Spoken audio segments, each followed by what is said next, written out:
I don't think I actually showed what kind of potential I had. I could actually have become the best jungler in the EU, but I made so many mistakes last year. Now Memento's caught out of position, doesn't get the flash across the wall, gets stunned up, and NIP are wrecking. I want everyone to be the best on this team, and I will make sure that we will be.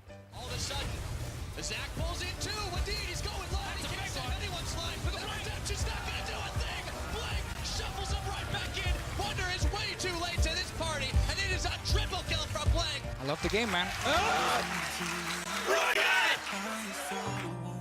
I played pretty bad in the last split in LCS. Lately, their careers have been on a downward trajectory. I'm here in Giant for prove to all these guys that I'm good.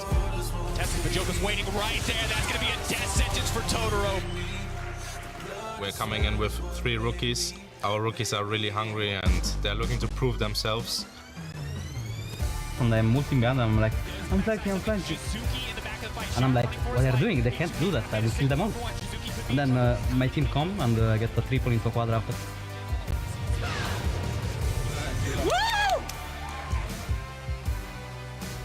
Obviously we're a new team, so we're gonna start out slow, but as long as we keep steadily improving, we'll become beasts.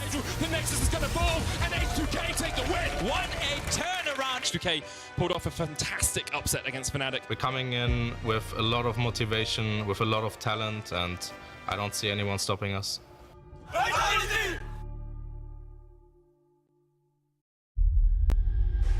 for the first time in history, the 4th consecutive EU LCS title, G2 Esports. Misfits, the underdogs in this game. No one expected anything, but they hit hard.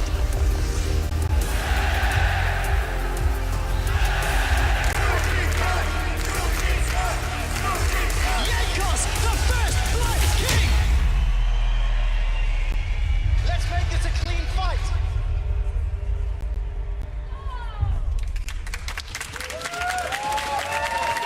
Et bonjour à tous, bienvenue pour cette deuxième semaine, première journée de LCS Europe en compagnie de Gardoum. Comment ça va? Toujours bien depuis ce pré-show? Et bah toujours depuis le pré-show comme tu dis exactement, surtout qu'on commence avec un match où il y a une équipe que j'aime beaucoup, moi les Giants forcément, Targamas étant présent là-bas, récemment Underdogs. Le fanboy lover de la scène française. Non mais complètement, moi les gars qui passent de Underdogs, qui arrivent après au LCSEU, voire jusqu'au World, tu vois, qui commence comme ça, c'est beau, ça fait des très belles histoires à raconter. Je suis entièrement d'accord, effectivement, le premier match qui nous intéresse, ce sera Giants contre G2.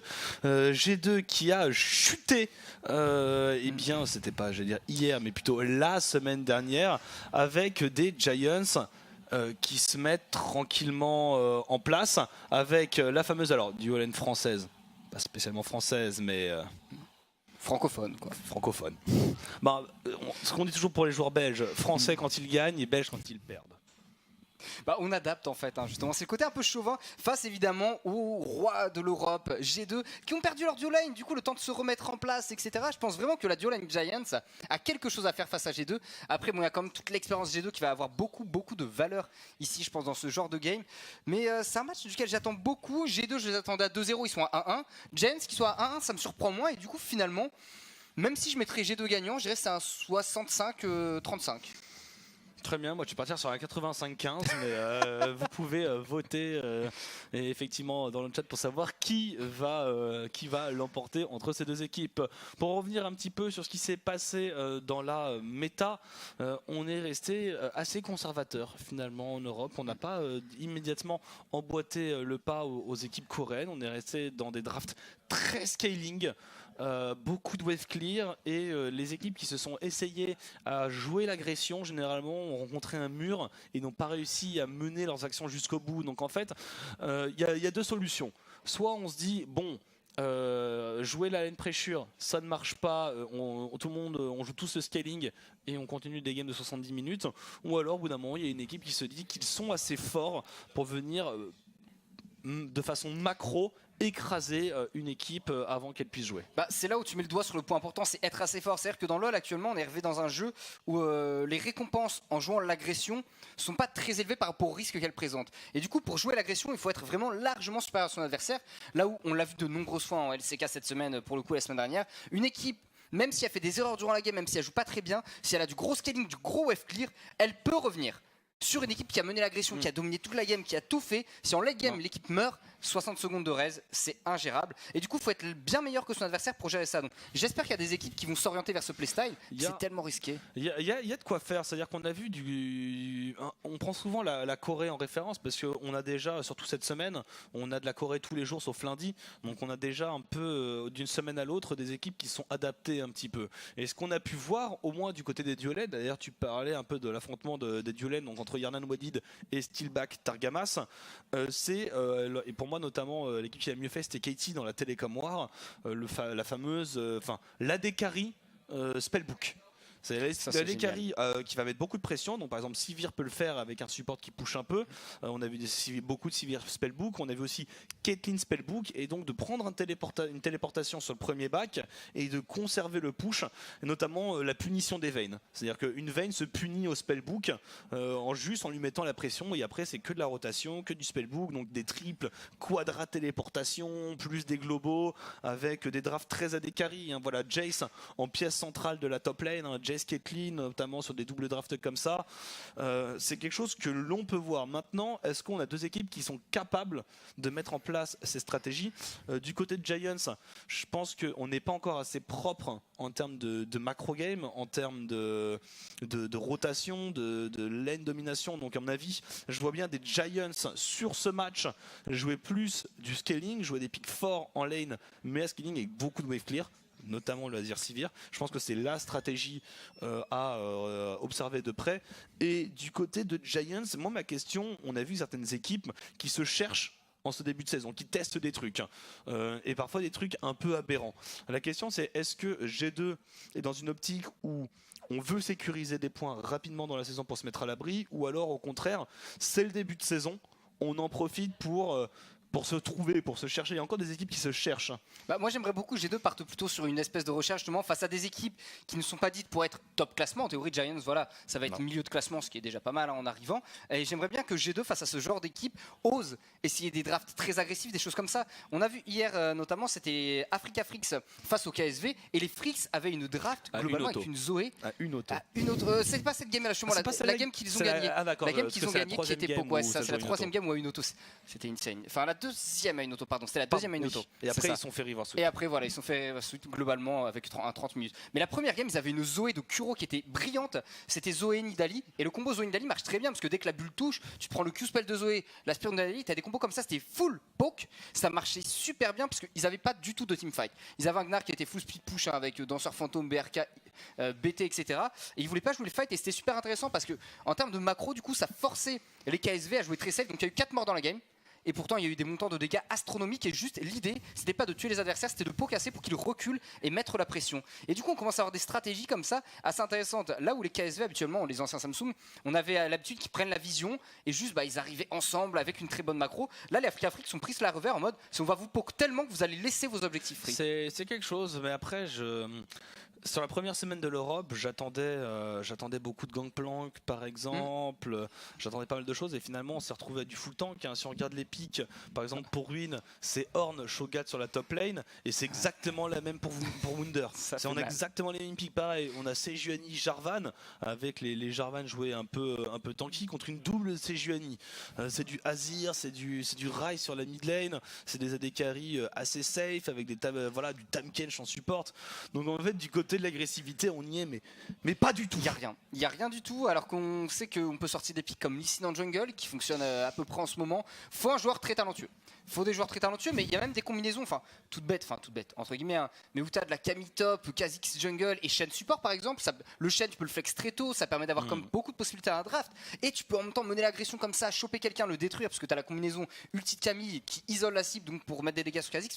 Il y a plein de choses qui sont possibles, vu que maintenant on a des supports très tanky, on peut se permettre d'avoir des top lanes un peu plus aggro, et j'espère que les teams vont un petit peu sortir des sentiers battus, essayer d'être plus agressif, parce que si on passe sur une espèce de draft qui est toujours très lente, bah, au bout d'un moment, c'est Riot qui fera des modifications, et c'est ce qu'ils avaient essayé de faire, je pense, pour pallier de la saison 7 à la saison 8. Le 8.2 qui arrive avec effectivement beaucoup de changements, notamment le gros nerf sur la stopwatch de Rise, voilà, donc c'est un combo qui ne sera plus possible.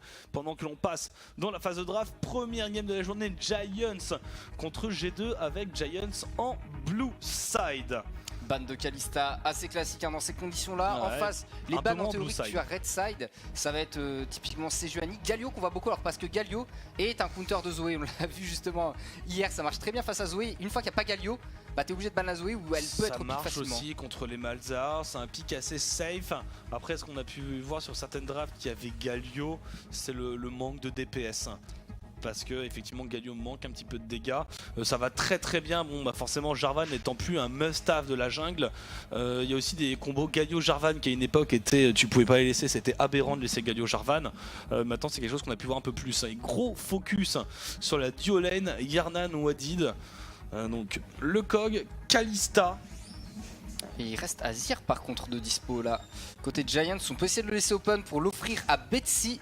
Et dans ces conditions-là, voilà, ban du Rise de Perks, on prend aucun risque, on peut sécure le Azir dans ces conditions-là, il reste aussi Sejuani, Tahm-Kench. Donc là, forcément, les G2, soit ils laissent plein de pics, on va dire OP dans la méta, soit si tu bannes Sage, tu forces le pic Azir, tandis que si tu laisses la Sage, tu laisses Azir mais tu récupères Sage, tu peux essayer de t'arranger dans ces moments-là. Tu peux gérer un Azir, ce sera un bon point, mais dans ce cas-là, c'est un Ezreal ou un Horn là, qui serait instantanément pris pour les Giants, et ce sera la Sage. On en avait pas mal parlé avec Twix et avec Chips. Et en fait, même avec Duke un peu de temps en temps, on sait quelques discussions. Et en fait, on disait, Sage n'a pas vraiment son alter ego dans la jungle. C'est-à-dire que c'est vraiment le tank absolu de la jungle. Il y a Zac, mais Zac a beaucoup moins de présence dans la jungle et beaucoup moins de facilité dans la jungle au début qu'une Sejuani. Et même s'il est très efficace en late, c'est pas du tout le même kit. Donc voilà, c'est quand Sejuani est open, surtout pour un joueur comme Djoko qui les privilégie parce que c'est sa troisième Sejuani en 3 games. Je pense que Giants mettent l'accent et du coup on sait laisser le Azir, il n'y a pas de Braum. Alors toujours Horn et Ezreal qui sont je pense très intéressants dans cette situation, sachant qu'il y a déjà le wave clear là du côté de Perks, même s'il met un peu de temps à arriver le wave clear du Azir, on peut se permettre quelque chose d'un peu moins pushy et voilà le S. Le S qui vient de sortir, on a toujours le Kench qui est un pick de choix aussi en ce moment au niveau de la support lane pour le coup. Sur Sivir, la mid lane, à côté Giants, Sivir Tahm-Kench pourrait être un excellent choix. On peut aussi dès maintenant peut-être essayer de prendre Malzahar qui marche pas trop mal face à Azir, ou alors prendre un Xerath. Xerath on n'a pas revu récemment, Betsy qui avait un gros Xerath il y a longtemps, mais ça marche bien. Ça marche très bien, la seule fois où on aurait pu le voir c'était du côté de Faker et ça avait été ban dans la Telecom War. Veigar, quelque chose qui a été très vu, le Azir contre Veigar pendant la première semaine de la Corée, ça s'est pas trop vu en Europe, c'est quelque chose qui marche. Ça marche très bien même pour le coup, effectivement le Veigar il va être en retard en gold, mais la kleptomancie, enfin pas la klepto pardon, tous les items vous compensez ça, c'est un Gnar qui va être pris côté de Giants, qui est un des pics peut-être les plus safe, sauf que là du côté des G2, on peut prendre dès maintenant le Jace, la Camille, il y a pas mal de choix qui sont possibles. Jace ça reste ultra safe, mais Jace si ça se fait bully en early avec beaucoup de gank, ça a beaucoup de mal à être utile. Le problème c'est effectivement que Jace est très sensible à ses Sejuani. Gangplank alors qu'il ne souffre pas trop contre un Gnar. Attention, là faut vraiment un jungler fort. Parce qu'on n'a pas forcément la pression en early game au mid. Si du coup la jungle est aussi dans le mal, si on prend un Zac par exemple, je pense que Zac est un très mauvais choix pour Jankos. Le Gangplank n'aura pas de backup sur la top lane. Ça va être un petit peu compliqué, surtout qu'un Gnar à gank c'est pas le plus simple. Gangplank a pas de mécanique pour forcer le jump out du Gnar et du coup il y a très peu de timing d'agression pour Jankos. Sur top side, Sivir qui a été ban, t'en parlais justement, qui aurait pu être de côté de Giants. Ban de Zac. Et tu parlais des junglers tanky, c'est vrai qu'il y a c'est juste Zac, Gragas qui n'est toujours pas revenu Gragas, dans la méta. On l'a vu une fois.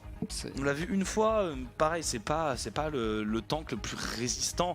Il y en a des autres tanks dans la jungle, hein, même des Jarvan qui sont mis électrocution puis après Titan cendré. Mais je pense que oui, le King, c'est cette Sejuani. Voilà, le ban de Kha'Zix pour moi est très intelligent parce que c'est le pick qui permet de venir persécuter un Gnar. Trop de dégâts sur un Kha'Zix, ça gank trop facilement maintenant avec l'augmentation de la carapace. Et dans ces conditions à côté G2 on peut prendre le support dès maintenant. Il y a le Kench qui est toujours disponible, Targamas qui a un très gros Tahm-Kench. La duo lane S-Kench marche bien, Skarner. Oh, j'aime bien. Waouh. On en voit réapparaître du côté de la solo queue. Est-ce que c'est ça qui a drivé Jankos? Je pense qu'il a dû le train. Et ça, pour le coup, ça met de la pression en jungle aussi. Ah mais Skarner, c'est un pick qu'on n'a pas vu depuis extrêmement longtemps et je suis surpris de le revoir ici. Pourquoi pas après, hein, mais avec quoi est-ce qu'il serait joué en termes de runes? Je vais regarder un peu ce qu'ils font globalement au niveau pro. C'est le Spellbook. Ça se joue majoritairement Spellbook d'après Train des pros. Le Tahm-Kench qui est sorti côté Targamas, aucune surprise. Forcément avec le S, tu vas te faire full push, du coup t'as envie normalement d'avoir un petit peu de wave clear en tant que support. En tant que support, limite une Lulu ou une Karma qui pourrait booster le Skarner. À la limite, Janna aurait pu être intéressante aussi. Et finalement ce sera un trash du côté de Wadid. Va falloir faire attention à la dual lane. Après maintenant les dual lane c'est dur hein, de vraiment. Sauf. Alors on va voir si Steelback joue au Spellbook. Ça c'est vraiment quelque chose, je me demande, est-ce qu'on a regardé du côté de la Corée, est-ce qu'on a regardé un peu la game de Deft? Si on joue au Spellbook et on met full pression pour mettre dans le mal Yarnan et Wadid, sachant que le gantelet givant arrive assez vite maintenant avec les S-Klepto. Et jouer effectivement la lane pressure sur toutes les lignes. Il y a moyen que les Giants en early game ils viennent complètement chercher les G2 Esports. Ouais, ça peut le faire parce que nous sur la top lane, le very early est pour Gnar jusqu'à ce que GP et sa Trinité puissent wave clear tranquillement, mais normalement le match-up est pour Gnar la plupart du temps. D'ailleurs, Kin a complètement détruit QV avec son build de Gnar full split qui avait très bien marché. QV a essayé de faire la même dans le sens inverse, ça n'a pas fonctionné du tout, étrangement. Talent du joueur ou chance de la game, on verra. Mais effectivement, l'early game est clairement pour les Giants. Il faudrait essayer de profiter de ça, sachant que le scaling est aussi très bon avec cette combinaison Veigar-Caitlyn qui est excellentissime. Il y a par contre un mid-game un petit peu moins fort. Bah en fait, le problème c'est que en late, tu te retrouves face à Azir Gangplank. Donc c'est avec une... Ça va qu'ils ont toujours Sejuani en force d'engage. Mais c'est pas non plus ultime, ça se contre une Sejuani. Donc je pense que tout de même il faut qu'ils jouent extrêmement bien les 30 premières minutes de la partie, parce que s'ils arrivent en late, GP Azir ça fait trop de dégâts, ça a trop de range. Ils se font détruire et personne pour aller chercher le GP en plus hein. C'est là où il va y avoir un gros problème. Ça se joue. Le GP va être free DPS. Spellbook, ouais, Spellbook c'est assez marrant d'ailleurs je trouve hein, le fait de le jouer Spellbook pour les flashs. Avec des Lucidi, ça se joue avec quoi comme bot? Du coup Skarner, même pas des Lucidi boots, donc on a comme un flash réduit. Mais déjà les moins 25% effectivement sont déjà efficaces. Donc ce sera Spellbook effectivement côté Jankos. Et ce sera le footwork pour Steelback. Le classique hein, qui fonctionne beaucoup trop bien. Sur le 8.2 de toute façon il y a un gros nerf. Je suis un peu déçu. J'aurais aimé un petit cheese au niveau de cette agressivité. On va essayer de contrôler forcément les cristaux pour Jankos. Je sais pas s'ils ont de quoi vraiment jouer un gros niveau. Hein. Contre Veigar, Gnar, voilà, il y a trop de poke avec le tanking de Sejuani et on va commencer à prendre le contrôle des cristaux de Skarner. Ouais, ça va jouer tranquille au début. Alors Skarner qui va commencer avec sa duo lane. S-Thresh qui vont avoir beaucoup de mal, hein. Ils vont se faire full push, une Caitlyn ça push très bien, mais aussi le Tahm-Kench avec sa dévoration, quand elle est utilisée de façon offensive sur les creeps, ça permet justement à la Caitlyn de très rapidement wave clear avec son Q-spell, et du coup normalement on va se retrouver avec une duo lane G2 sous tour. Or un S qui est sous tour ça a beaucoup plus de mal à faire proc la kleptomancie. Ça va pas être évident de toute façon, c'est effectivement cette early game. Après on a Wadid, lui pour le coup qui est au Spellbook. Donc à voir hein, si on peut avoir des téléportations de Wadid sur le top side pour venir décaler, pour aider le Gangplank. De toute façon, généralement quand tu joues avec un Gangplank, d'un côté, donc pour l'adversaire, il y a une mission détruire le Gangplank et toi c'est protéger ton Gangplank. Et si à 30 minutes de jeu le Gangplank est à égalité au farm avec son vis-à-vis, tu peux te dire que ta partie est à 80% gagnée. C'est ça, les dégâts d'un GP en late sont assez insane. GP en ce moment c'est Triforce, Sterak, Yumu. Et il y a parfois du danseur fantôme, de l'IE qui se glisse dans ces moments-là. Ça permet de faire des tonneaux assez insane. Very early plutôt tranquille, donc point au niveau des Keystones du côté des Giants. L'Aérie sur ce Gnar, hein, c'est joué Fleet Footwork face à Horde majoritairement. Aftershock pour Joko, le Spellbook pour Targamas et Betsy et Steelback. Fleet Footwork comme tu avais dit. Du côté des G2, on a double Klepto pour GP Ez, le Spellbook pour Jankos et Wadid et Perks avec la Comet. À chaque fois je dis le Footwork, mais c'est Fleet Footwork ouais. Jeu de gens. Et Betsy pour l'instant qui subit un peu de la range, de toute façon il va juste falloir qu'il farme un petit peu. Mais s'il a il a son spellbook pour sa téléportation pour revenir rapidement. Et surtout, voilà, il a Joko normalement qui veille au grain. Après, c'est Sejuani contre Skarner dans la jungle. Je suis assez curieux de savoir ce que ça peut donner. L'agression de Joko, c'est bien juke par Perkz. Ça fait tellement mal Skarner en 1v1, enfin les dégâts de Trinité sont assez insane. C'est un pic qu'on n'a pas vu depuis très longtemps, mais les dégâts dans un duel de Skarner sont pas négligés du tout. Sejuani je pense ne pourra pas tenir de toute façon. Je sais pas, après c'est une Sejuani Aftershock en fait. Il n'y aurait pas eu l'Aftershock, je t'aurais dit oui, mais l'Aftershock faisant tellement de dégâts. C'est vrai qu'il y a une modif d'ailleurs pour le prochain patch Aftershock, mais bon, on n'y est pas. Ruin qui met pas mal de pression à Wunder ici, Jankos, décalage top lane. Ça fait un gros backup, hein. Il a besoin de ce backup Wunder, c'est Frigant qui a le plante normalement. Et sur la mid lane comme prévu, Betsy prend la pression, il a déjà TP back sur la lane. Il a le minion dématérializer d'ailleurs. Oui, bah de toute façon il vient jouer le wave clear. Hein. Betsy déjà, s'il arrive à maintenir Perk sur cette mid lane, ce sera une bonne chose. Et c'est pareil, style back, on attendra le premier back pour venir chercher la BF. Et c'est le moment où la BF est là que ça commence à devenir intéressant. Après le problème c'est que je sais pas si les laners sur le papier, je pense que la compo Giants a l'avantage. Après je sais pas si les joueurs Giants ont suffisamment de talent pour venir mettre en difficulté les lignes G2. C'est quand bien même le match-up serait intéressant, j'ai une haute opinion de chaque joueur dans cette équipe G2. C'est vrai que ça peut être un peu compliqué pour le coup, on n'a pas d'infos sur les junglers qui chacun repartent de part et d'autre sur bot et top lane. Bon, Joko qui n'a pas de jungle à prendre, c'est étonnant qu'il parte de ce côté là Joko parce qu'il a aucun de ses camps clear par Jankos juste avant, donc Jankos qui a un jungle pass super intelligent. Mais il n'y a pas l'info, personne n'est venu prendre l'info pour lui en fait. Malheureusement, il n'y a aucune ward, il s'est montré sur la mid lane, ce qui fait que ça donnait l'info à Jankos et il évolue complètement à l'aveugle. Joko, donc je pense qu'on s'est situé maintenant qu'on a vu les camps de creep, mais voilà, on va prendre un petit peu de retard et ça va vite dans la jungle, un Skarner. Ça va extrêmement vite, effectivement, même pour les camps multiples. Il n'a pas trop de soucis. Sur la mid lane, premier item du côté de Perkz, les bottes de Mercure. On respecte la cage du Veigar, hein, qui est de ses plus grosses armes avec la matière noire. Et pendant ce temps-là, par contre, il n'y a pas trop d'écart de farm. Pour l'instant, Betsy qui se maintient. 6-16 de retard, une wave, c'est tout à fait correct. Ah, quoique deux waves, parce qu'il y en a une sous la tour de Perkz. Attention, le gang sur la top lane. Joko, on force le flash de Wunder. Ah, il a pas osé, il a direct flash, il devait pas avoir son cooldown d'orange. Et pensant là, le gang de Yanko sur le bot side, le flash in avec le stun qui trouvait. Mais la peau épaisse de Targamas, une première téléportation. Est-ce que Wunder va suivre? Non, il est à la back, il est à la base. Et il attendra tranquillement, pas besoin de se déplacer. Ça va lui permettre de push sa ligne au top. Ça c'est du tout bon pour un gangplank. Hein. C'est du tout bon, le flashing de Yanko c'est un peu surprenant pour le coup. Attention, Betsy si on va face à Perkz. Dans la zone, peut pas trop reculer, il y a comme la Sejuani sur le côté, Perkz qui doit s'éloigner. Il y a le niveau 6, attention Perkz.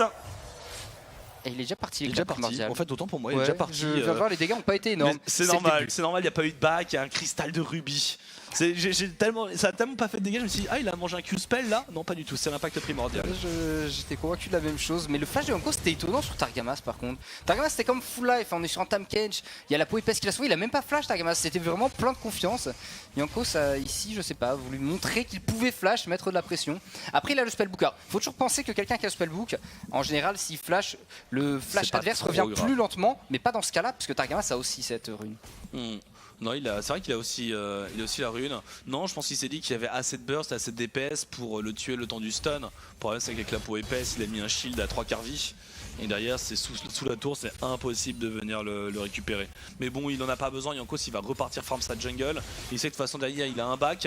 Et il a encore une rotation de jungle pour venir chercher son niveau 6. Où là, par contre, il va avoir besoin de son flash. Oui, ça, c'est vrai qu'il a pas trop de problèmes. Par contre, quelle lane va être gankable post niveau 6? Globalement, la top lane, bon, gank le Gnar avec GP. Ça peut se faire si Ruin push justement. Avec un Skarner, ça se fait facile hein, sur un timing de mini Gnar. Il y a énormément de dégâts. Un tonneau, un ulti. Si jamais il n'y a pas de saut pour Ruin, c'est terminé. Wadi, d'ici tu prends un petit peu de pression de la part de Ruin. Bon, il a fait son push, Ruin IDK là. Important, il essaie de rester efficace dans la game toujours. Il n'y a pas de bulbe disponible dans la jungle G2. Je sais pas si c'est lui qui les a deny ou pas. C'est toujours important comme ça d'essayer d'aller gêner au maximum. Targamas qui récupère le cristal de ce Skarner. Et Ruin qui repart sur sa top lane. Bon. Il n'y a pas grand chose à faire malheureusement quand tu es sous la top lane adverse comme ça. Passer ton temps à poke un GP c'est pas ultra utile et vaut mieux essayer de mettre la pression. Et voilà, Wunder qui push. Pour l'instant, c'est un GP qui est bien tranquille et qui n'est pas trop gêné par rien. Le match-up pour un contre 1 est pas si horrible que ça. Bon, c'est tenable pour GP normalement, sans trop de soucis. Ça fait range face à range globalement. C'est largement ok. Jankos qui vient de récupérer niveau 6 et j'ai hâte de voir où va être son premier gank. Top lane, il y aura un counter push si à tout hasard Wunder arrive à push la wave qui arrive. Parce que là, je pense qu'il y a un freeze qui est en train d'être mis en place de la part de Ruin. Oh, Jankos vient d'être vu. Ouais, il trouvera pas de ward. Elle est bien placée cette voie de Giants, ça donne beaucoup d'infos. Et Jankos, voilà, instantanément, il a pris son niveau 6, il a cherché à savoir s'il n'y avait pas un gank qui était possible, un invade. Il a pris un peu de vision parce qu'effectivement Wunder est en train de push. Mais pour le coup, il s'est montré. Et là, attention, Joko, la stopwatch sur la partition impériale de Perkz, l'arrivée de Targamas, c'est Juke. Jankos qui est coincé un petit peu dans la cage.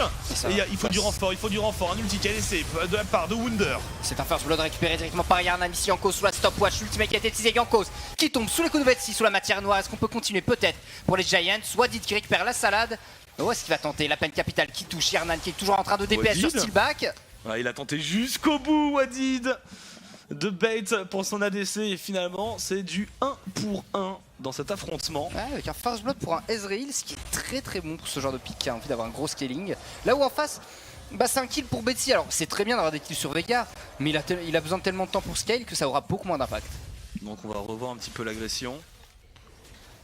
Donc on a la vision, Perkz il sait, il vient chercher, superbe stopwatch. Mais là Jankos il attend, et dès qu'il voit Joko qui sort, c'est l'ultimate. Instantanément, il y a eu aussi le zoning de la part de l'ulti GP par derrière pour empêcher les Giants de reculer. Mais là il y a un focus sur Targamas, ils n'arriveront pas à le réavoir, ça manque de mana aussi. Ils sont pas encore prêts à faire ce genre de combat, je pense, les G2. Faut attendre un peu plus de scaling. Faire scale un peu, par contre c'est vrai que le Ez qui a eu le first blood, j'avais oublié aussi de notifier, il a eu le double buff maintenant. Oh c'est terrible ça par contre. Ça pour le bot side, il finit son gantelet givrant, c'est-à-dire qu'en termes de push, il va plus être aussi gêné par l'agression de Steelback. Il a sa larme de la DS qui stack, ce qui veut dire que normalement 18 minutes de jeu, il a sa Muramana et on vient contester le blue buff. Il y a un smite du côté de Jankos, la cage qui vient zoner un petit peu. On a la vision avec cette toile, sera récupérée par Jankos, mais ça le deny à Perkz et c'est déjà une bonne chose. Toujours ça de gagner Yarnan ici, qui fait proc le ralentissement du red buff sur Targamas. On va continuer côté G2. Tu ne partiras pas. Du coup, Perkz qui va directement dans le tas. Joko qui est prêt à partir ici. Le barrage répond de la part de Yarnan qui continue de chase sur Targamas. Pour l'instant, c'est Joko qui va tomber normalement sous les coups des G2. Et ça passe. Qui pour Perkz? Flash in de Jankos. Et Yarnan qui s'est repositionné, qui continue à taper. Betsy dans la tourmente maintenant. Il n'y a plus de mana sur Perkz. Le flash out. Mais c'est bon, il y a Yarnan qui vient d'arriver. Par contre, le décalage de Ruin. Mais une fois de plus, ça profite à Wunder au top. Il a plus de flash. Il a plus de flash là-dessus. Yarnan, il a gâché tout à l'heure. Il a fait son transfert Arcanic In au moment où Steelback remontait. Il a dû reflash pour pas se retrouver entre Betsy et Steelback. Et là, ce flash vient à lui manquer. Ouais, compliqué. Flash in de la part de Ruin pour aller chercher ce Cariadé. Et on tente de forcer encore une fois du côté des G2. Vraiment, les moves, ils vont les chercher très loin. Pourquoi pas on se plaignait, tu vois, des teams qui voulaient peut-être jouer trop le scaling. Ici ça joue l'agression, ça essaye de créer du jeu, ce qui est pas une mauvaise chose. 1600 gold d'avance quand même pour les G2 avec un kill à peine d'avance. La Klepto qui fait son effet, parce que sur les lanes, il n'y a pas un gros écart de farming. 6 creeps dans la jungle, 7 sur la mid lane, et bot et top on se fait outfarm.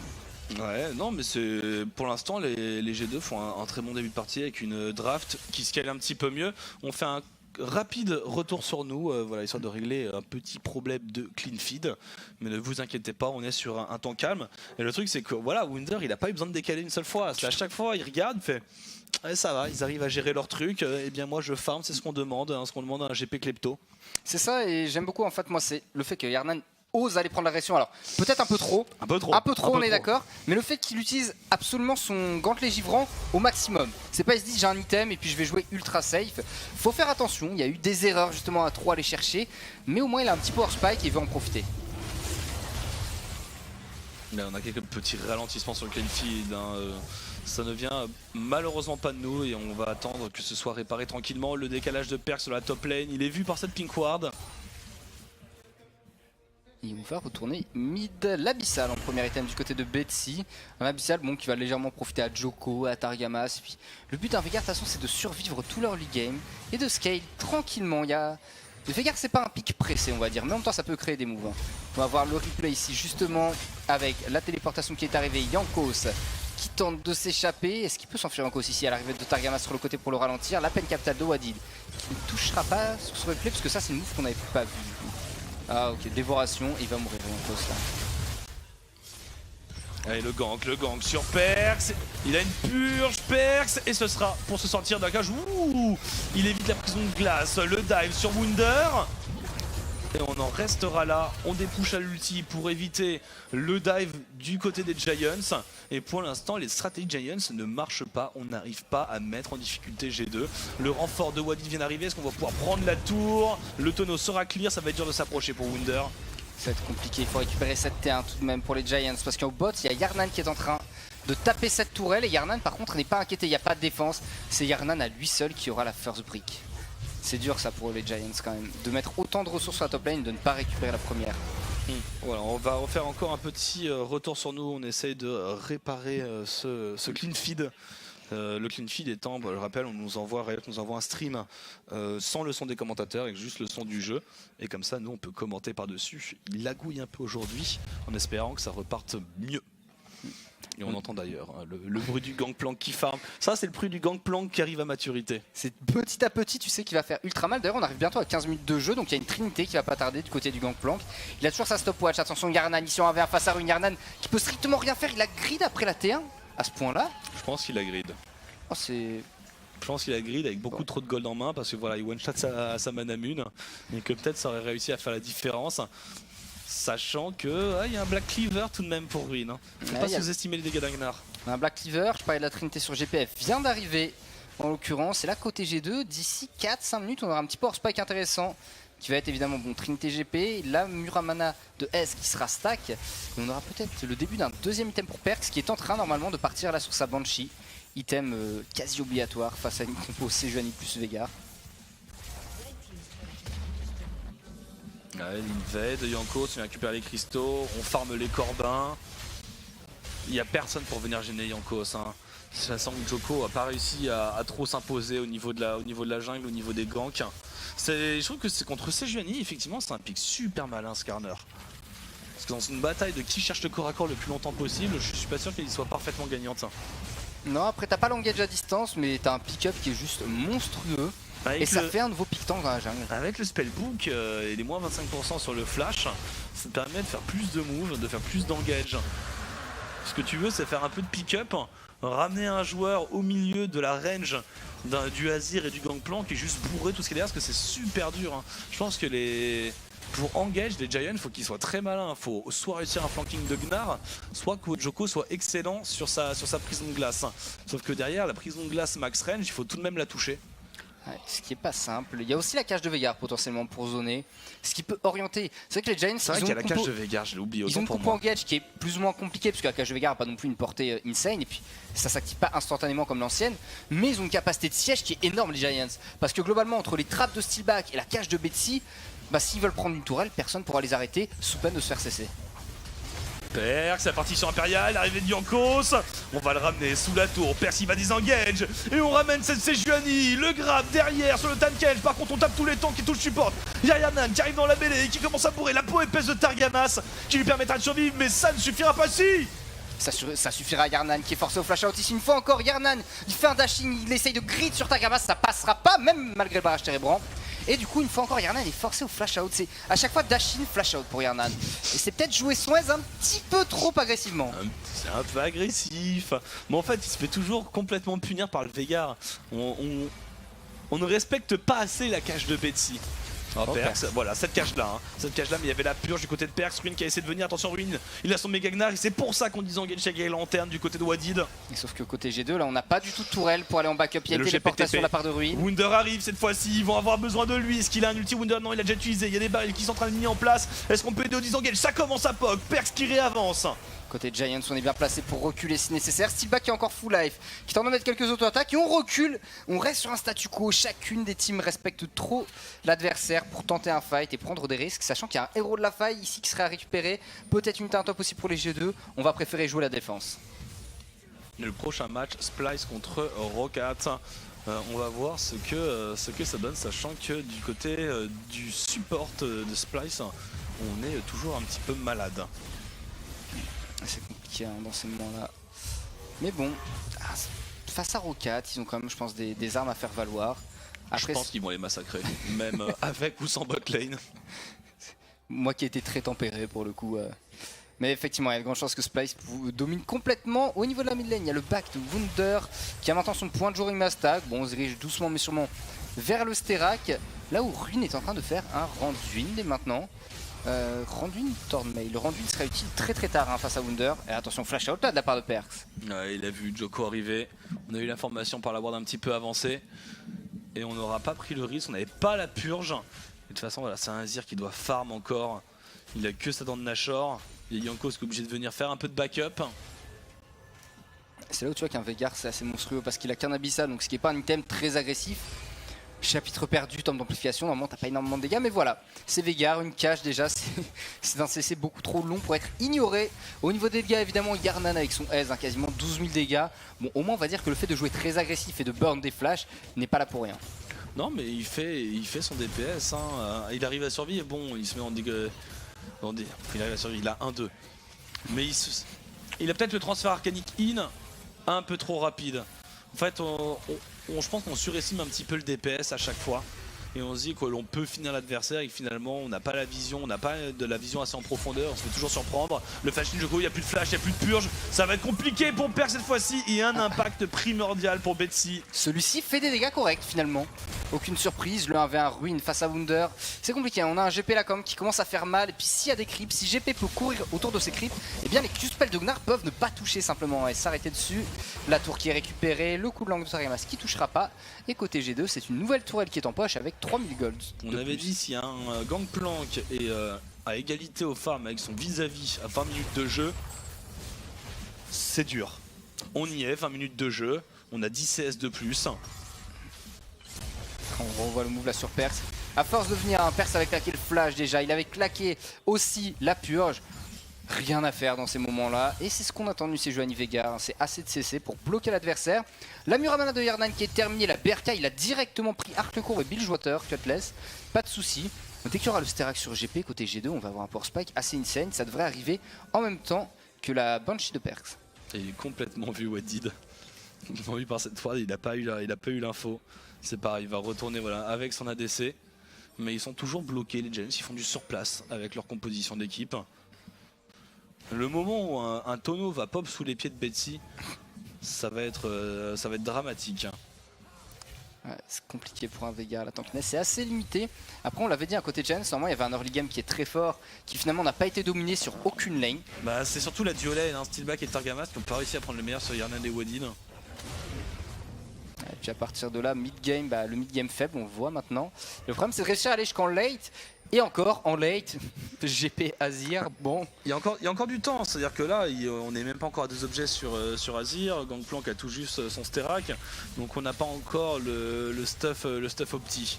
Mais voilà, déjà, en fait, le problème c'est que à partir de ce moment-là, c'est dur d'engage. Voilà, c'est dur d'engage, il y a de la range, il y a du dégât. Le barrage térébrant, on essaie de défendre tant bien que mal la tour pour les Giants.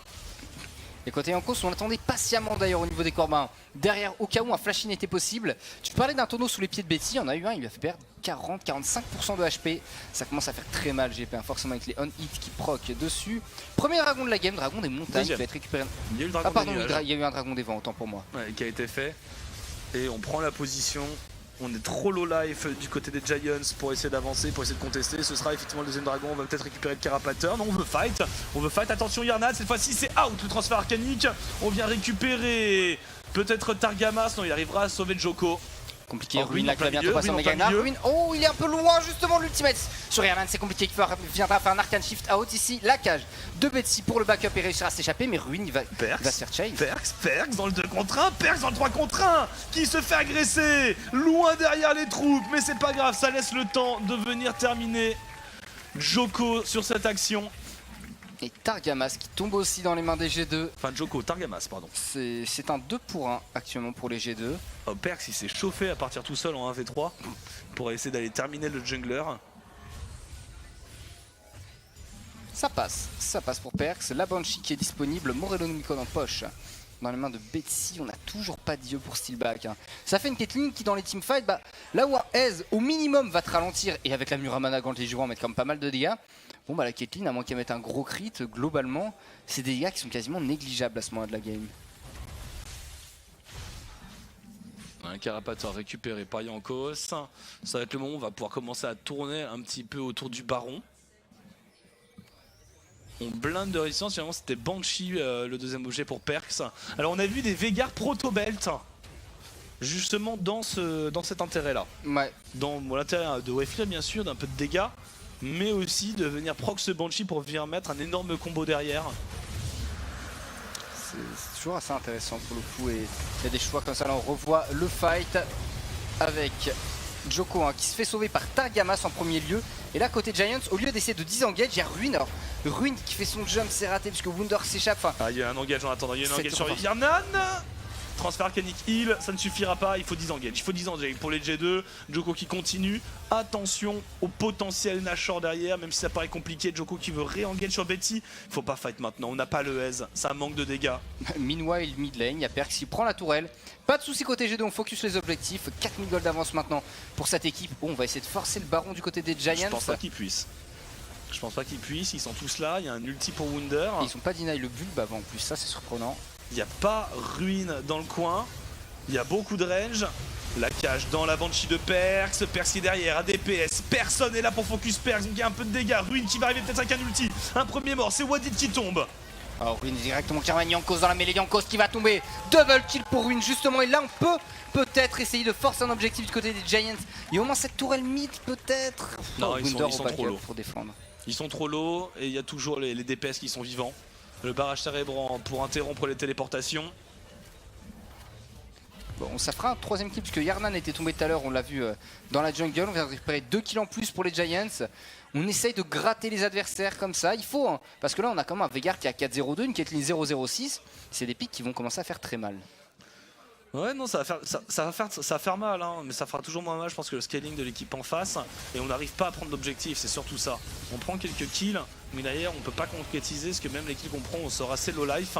Alors il y a une très bonne cage de Betsy qui touche les 3 joueurs, dont le Banshee de Perkz, et l'engage qui suit derrière. L'arrivée de Ruin. Il va peut-être falloir penser à des QSS côté G2, parce qu'on est vraiment embêté. Jankos, son scanner, à chaque fois dans la mêlée, il est dans cet enclos.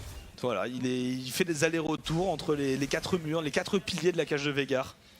C'est compliqué à gérer. Veigar met une grosse pression en fight en termes de gros zoning. Il y a peu de pics qui ont comme ça ce pouvoir, je trouve.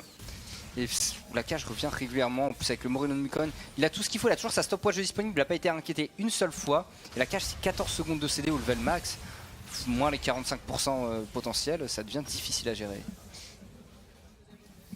Et maintenant on va essayer de reprendre la vision, voilà l'objectif à switcher, c'est maintenant le Nashor autour duquel il y a Yarnan qui se met en danger. Il a la QSS, voilà, on commence à comprendre que la cage est un problème.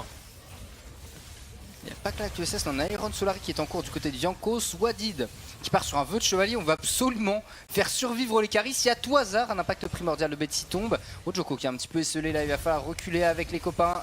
La cage de Betsy en backup, Djoko qui prend quelques dégâts, Wunder qui fait assez mal tout de même. Ah. Et le flash out de Targamas, c'est attendu, mais il n'y a pas le cooldown de la partition impériale pour Perkz. L'ulti, on l'a ramené du côté de Jankos, Targamas tout seul, le flanking de Ruin qui a mis un ulti. Ça manque un petit peu d'EPS, on arrivera à prendre un premier kill avec la dévoration de Targamas.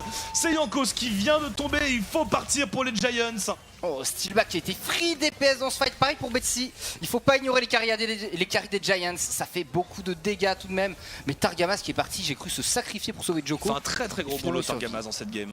Ah, c'est monstrueux, il a toujours été très bon sur Tamekench, mais c'est agréable de le voir comme ça évoluer au niveau LCS. Pour le coup, les G2 qui vont aller agresser ce Baron Nashor. Ce call qui va être scouté par Djoko. Et on va le disengage, c'est low. C'est low en point de vie, c'est dangereux comme call, faut pas qu'il fasse ça les G2. On va reculer justement, les Giants qui re-engagent instantanément. La traversée des abysses de Targamas qui ramène Betsy pour forcer les G2 à re-engage, sachant que ces derniers ont déjà perdu quelques HP. On n'a pas encore utilisé la cage de Betsy, c'est disponible. Et côté G2 on avance. Oh attends, il y a un fight sur le côté justement. Ruin face à Impériale. Perse. Il a plus de mana. Il a plus de mana. Perse, faut lui sauter dessus. C'est un Azir qui est inefficace à ce moment-là. On a abandonné le Nashor pour aller essayer de sauver. On a complètement lâché le Nashor pour essayer de focus Ruin. Qu'est-ce qui s'est passé du côté de G2? On s'est fait jambonner. Et le kill, le shutdown finalement sur Ruin, mais c'est pas grave, le mal est fait. Et les Giants, s'ils la tiennent, elle est maintenant leur opportunité de faire mal au G2. T'as une Caitlyn qui a 2 items ennemis, un Veigar qui est ultra bien. Et on parlait de la capacité de siège des Giants tout à l'heure. Avec un Nashor, c'est juste inarrêtable normalement. 30 secondes avant que Ruin revienne, on n'aura pas de split pusher avec le Baron. Mais c'est limite pas très grave, hein. Vu leur draft de siège, c'est tout à fait acceptable. Et là, il faut forcer les objectifs. Il faut récupérer un maximum de gold pour les Giants afin de revenir à niveau dans cette partie.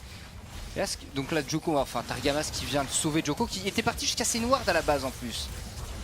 Et derrière avec la lanterne, l'ulti, on ramène le support avec la lanterne et surtout quelle téléportation de Ruin en plein milieu de ce teamfight. C'est ça qui fait la différence. Ouais, et puis la Steelback qui est free DPS sans souci. Et c'est dans le fight d'après où là en fait il y a Ruin, mais il maintient 3 à 4 adversaires G2 sur lui. Perse a plus de mana, il peut strictement rien faire. Et c'est pas grave, les Giants se disent on peut sacrifier notre top laner pour un Nashor. C'est complètement worse. Et juste Ruin, dans son escape, il va cancel une auto-attaque sur un baril. Il stun Wunder et là l'auto-attaque il la cancel. Ouais, il aurait pas échappé au Skarner. Je pense qu'il aurait pas échappé au Skarner. Pendant qu'on demain, le clash des rois. Pendant on vient de perdre le son sur le clean feed. Malheureusement, mais le clash effectivement entre les champions d'Europe, G2 et Fnatic, et le push sur cette T1 mid avec le buff Baron. Ah, elle est compliquée à prendre la tourelle. Hein. C'est compliqué face à Wunder, face à Perks qui ont un wave clear monstrueux malheureusement côté Giants. Même si on a une capacité siège qui est bonne, il faut poser toutes les trappes, il faut poser les cages. Il faut qu'on arrive justement à zoner les adversaires et à taper les objectifs. Et voilà. Récupérer le clean feed. Toujours cette T1 en vie. Malheureusement, désolé, on n'a pas la main vraiment sur ça. Et ils n'ont pas réussi, alors ils ont réussi, non c'est bon, ils n'ont pas pris la T1. On arrive à défendre, il reste 1 minute 15 au niveau du Baron. Et il y a là un bot par contre qui va aller être gratté par Ruin, voilà, qui a décalé. Les jeunes se sont dit que quitte à ne pas pouvoir prendre la terre mid, autant aller quand même récupérer des golds ailleurs sur la map. Même pas, ah Ruin il a juste push les creeps, se dit il y a peut-être assez peu de HP, ouais. Voilà, les creeps vont pouvoir tuer la tourelle. Ruin qui est niveau 17, il est bien dans sa game hein, ce Gnar. Il est bien mais il faut réussir à en profiter, 2 items tank en poche, dont un home adaptatif obligatoire face à Perks. Et les Giants vont bientôt perdre le Nashor, 45 secondes encore, et une seule tourelle de récupérer. Oui mais ils avancent pas, c'est-à-dire que c'est pas assez pour un buff Baron. Sachant que le prochain ils sont vraiment pas sûrs de pouvoir le disputer, les barils ça ne touchera pas au niveau de Ruin. Par contre Silbak a réussi à mettre un peu de dégâts, la charge sur Perk, on se replie au niveau de la tour. Et pour l'instant c'est Oko qui coince un petit peu mais pas assez de dégâts et on se fait zoner. Il y a trop de wave clear chez les G2. Beaucoup trop, et pourtant Djoko hein, qui a essayé d'aller dans la mêlée, Djoko qui s'est fait sauver une fois de plus par Targamas. Mais je pense que les Giants ont raison d'essayer de forcer comme ça, ils envoient un premier tank, si le tank prend trop de gains on recule, Ruin en Mega Gnar sur le côté, on va peut-être enfin prendre cette term lane, mais elle est dure à tomber. Il y a le buff anti-backdoor là. Ouais, il n'y a pas de creep, donc pour l'instant ça fait pas de dégâts et il n'y a pas de démolition. C'est peut-être quelque chose qui aurait dû être joué, après qui aurait pu porter la démolition. En regardant un petit peu, Djoko. Djoko aurait pu effectivement. Je pense que quand tu joues effectivement une draft avec une Caitlyn, ça peut être bien d'avoir ce petit supplément de destruction de tour. Ça peut être un bon choix effectivement pour aller enchaîner les objectifs. 0-0-7 le score de Steelback. James Bond est là. Là en face du côté de Wunder, on a l'IE qui est en cours. Et c'est un GP qui fait déjà très mal, qui va faire déjà beaucoup. Quand l'item va être terminé, ça va être monstrueux. Ça peut être l'ange gardien aussi, même si je pense que ce sera l'IE. A priori c'est l'IE. C'est vrai que le jet est toujours probable. Au niveau du carré D, Yarnan qui a 5 items en poche. Il est tranquille Yarnan, un dernier item, il peut faire une salutation de Dominique afin de pouvoir DPS quand même un peu plus correctement Ruin et Djoko. Mais normalement là il est sur les chapeaux de roue sur Ezreal. Il a fait beaucoup de dash-in certes, mais tu peux pas négliger le poke d'un S tout au long de la game. Non, surtout qu'il est assez souvent à venir trouver Betsy en fait. Wunder, Yana, je pense qu'ils sont accordés à dire que le focus d'abord c'est Veigar. Peut-être qu'ils vont devoir bientôt changer de focus parce que maintenant effectivement tu l'as dit, Steelback est sur un triple item avec encore une BF en stock, donc il y a beaucoup de dégâts de Steelback. On vient de le voir sur une auto avec la charge statique. Les Giants ne sont pas enterrés, ils ont toujours un petit retard de gold, ils étaient à 4000 gold à peu près avant le Nashor. Il suffit d'un bon piquet, un Betsy mais une bonne cage avec un bon impact primordial, ça libère un Nashor. Les Giants sont loin d'être hors de la game. Mais par contre, voilà, dès qu'ils approchent les objectifs, eh bien on n'avance plus. Ah, dans la prison se glace. Il y a un ceinturon de mercure. Ceinturon de mercure, c'est clear par Yarnan et maintenant on est sous la tour. Pas de soucis, on va pouvoir taper cette T2 directement. Ruine qui arrive sur le côté, la T2 forcée brillamment par les Giants. Sans souci et c'est intelligent. Attention, Djoko là qui est prêt à partir. La cage de Betsy à chaque fois en backup. Dès que Djoko avance dans la mêlée, Targamas le sauve et il y a la cage de Betsy justement pour empêcher les adversaires de revenir sur lui. Le jeu des Giants c'est très propre dans ces moments-là. C'est une cage, on poke, une cage, on poke, une cage, on poke. Mais il n'y a pas assez. Et le problème de laquelle je leur fais très mal, c'est que je pense que Jankos, il lui faut une QSS. C'est Jankos à chaque fois, enfin dans les teamfights avec son scanner, il fait rien. Il fait vraiment rien. Il a jamais le temps de venir chercher quelqu'un avec son ulti, il se fait full zoner.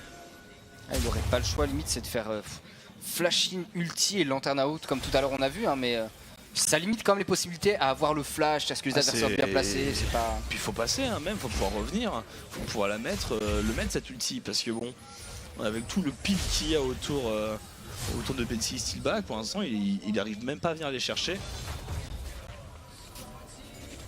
Un peu compliqué, on va essayer d'agresser la T2 bot pour les G2. Normalement push la wave, nouveau dragon en route qui arrive dans 10 secondes, dragon des océans, les G2 en ont déjà 3, on avoir un 4ème. Ça permettrait d'avoir 5 stacks au moment de l'Elder Drake. Ça commence à faire très mal hein, dans les phases de pot. Quant à S, GP, Azir, les 225 points de dégâts bruts serait pas négligeable face aux Giants. Et Baron Nashor dans 20 secondes. On voit Did. Confiant. Il y a un dragon, 4ème dragon pour les G2. Derrière, il faut très vite se repositionner pour le Nashor, parce que voilà, toute la vision est récupérée par les Giants. Ils ont tellement. Après, le late a été tellement bien préparé par les G2. Le dragon ancestral, c'est une question de vie ou de mort maintenant pour les Giants.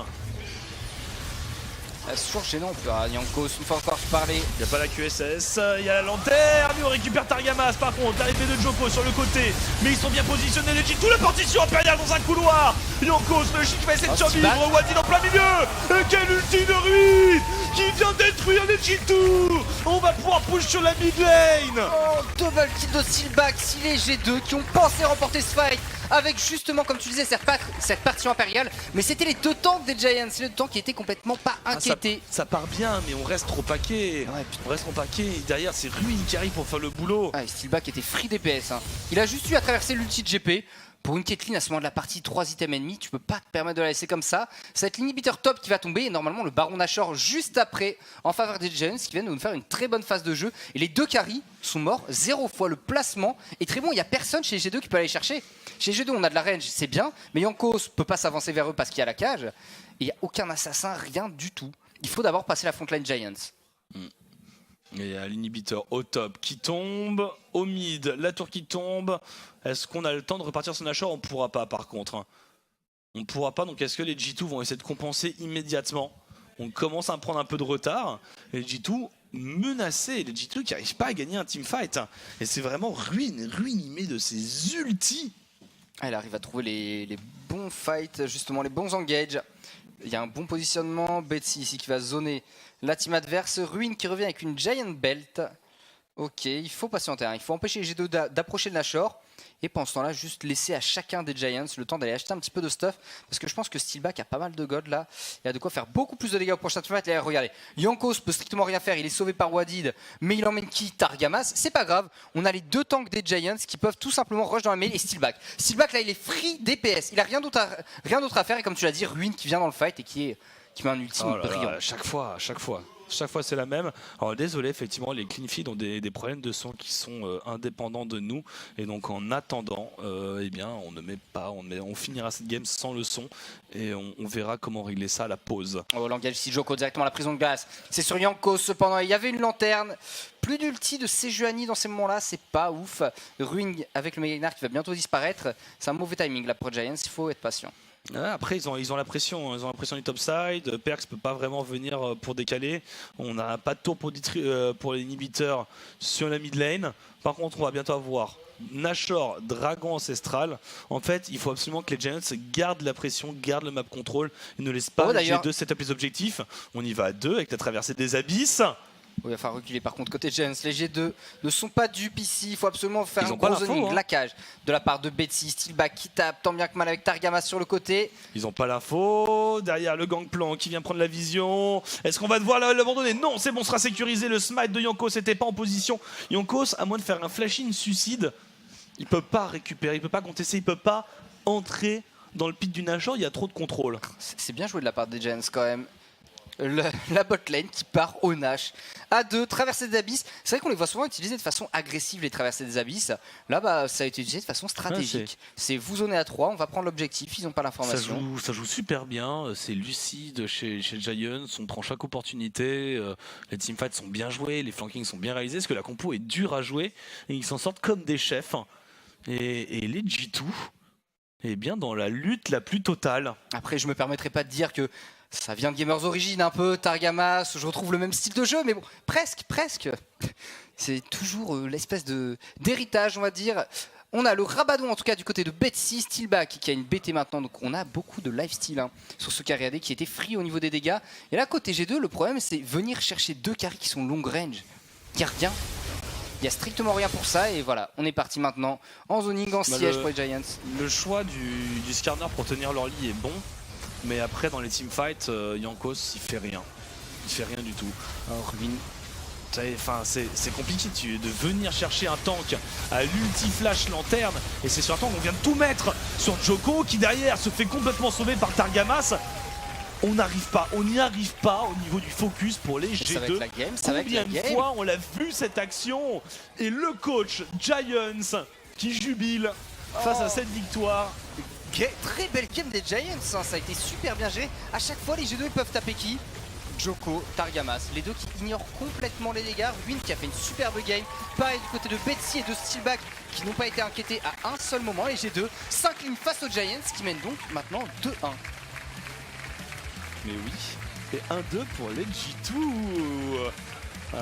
Après cette première journée, demain les G2 devront rencontrer les Fnatic, donc c'est pas non plus un match gagné. Ils ont du mal à prendre le rythme et surtout sur les focus. Combien de fois on a vu un flash-in Skarner sur une CJUNI ou un Tam Kench et derrière avec lanterne. Il y a sans le DPS pour tout tuer. Ah, ils n'avaient pas ce qu'il fallait, c'était dur. Et STT en bas de la LCK, G2 en bas des EU. Est-ce qu'on n'aurait pas un renouveau sur cette saison des équipes qui vont mener la danse peut-être? Bon après, on est quand même qu'en semaine 2. Hein. On est en semaine 2. On a dit on juge en semaine 5, c'est à la mi-saison. Très belle prestation des Giants, ça fait plaisir de voir une équipe comme ça qui monte et qui a ce playstyle qui a été très propre. Il y a eu quelques erreurs bien sûr, des erreurs qui ont été souvent sauvées par Targamas. Targamas a été excellent sur ce Tam Kench. Un pic à surveiller pour le jeune joueur belge. Oui. Il a 17 ans à peine Targamas d'ailleurs. Hein. Voilà, l'année dernière il n'aurait pas pu jouer en SS. Cette année, pourtant bon. Ça fait un bout de temps qu'il écume la scène FR. C'est ça. Un bout de temps qui est en train de détruire toute la scène. Mais très belle game finalement, stratégiquement parlant, c'était très bien mené. On avait parlé de la draft late game des G2 qui était excessivement bonne, avec justement le Azir, avec le Gangplank. Le problème c'est que quand tu ne peux taper que les tanks, et bah, c'est pas suffisant. Du coup, on va attendre l'interview de fin de match qui sera menée par Princesse Bubu ou Lord Valley, selon l'humeur. Mais du coup, des gagnants. Donc a priori, Giants, à voir si on aura Targamas. Pour le rookie, en général, du côté de Riot, on aime bien donner la parole un peu aux nouvelles têtes pour qu'elles puissent s'exprimer. Alors, on va régler ensuite, on va essayer de régler les décalations au niveau de nos micros. Et ce sera finalement Djoko, on nous dit en interview. Okay. Djoko, qui a longtemps été capitaine à l'époque de Millennium, c'était lui aussi qui faisait toutes ces choses-là. Donc bon, on reste dans la même veine. C'est un français, mais ils vont devoir parler en anglais. Alors ça va être assez drôle en fait de dire que l'interview va être en anglais, alors que les deux, l'intervieweuse et l'interviewé, vont être français. Ouais, ce sera en anglais. On pourra faire la trad, mais on verra si on peut sniper un peu des accents. Donc on attend tranquillement ça. Donc le prochain match qui sera joué aujourd'hui verra donc s'opposer Splyce et Roccat, avec Splyce. 2 équipes à 1-1. On va voir un petit peu l'état de forme, effectivement, on en a parlé un peu dans le pré-show pour Splyce. Pour l'instant, on sent qu'il y a encore du travail à faire au niveau de la cohésion de ce roster. Et de côté de Roccat, pour l'instant, c'est surtout Blank qui a mené la danse. C'est Blank qui a mené la danse, mais on a l'interview. On revient juste après. I'm here, joined by Joko, the jungler of Giants, after this first win of the week. How are you feeling today? It feels amazing to win versus G2 because like I'll always lose versus them and it's just amazing. Well, I mean, new year, new team, and you're 2-1 already. Were you expecting to win today? How did you prep for the game? Yeah, like we were pretty confident because like we saw they are like kind of struggling with like versus Roccat and other teams. So we were like confident and yeah, everything went pretty well for us. And it really go really well for you. I mean, we're going to talk a bit more about the game, especially the Skarner pick, because even though it seems like an interesting choice, it didn't work that well, did it? Yeah, like today we had some warm-up game versus Splyce and they actually like play Skarner, so we were like, okay, people can play Skarner versus Sejuani, so we were like, can that prepare, you know?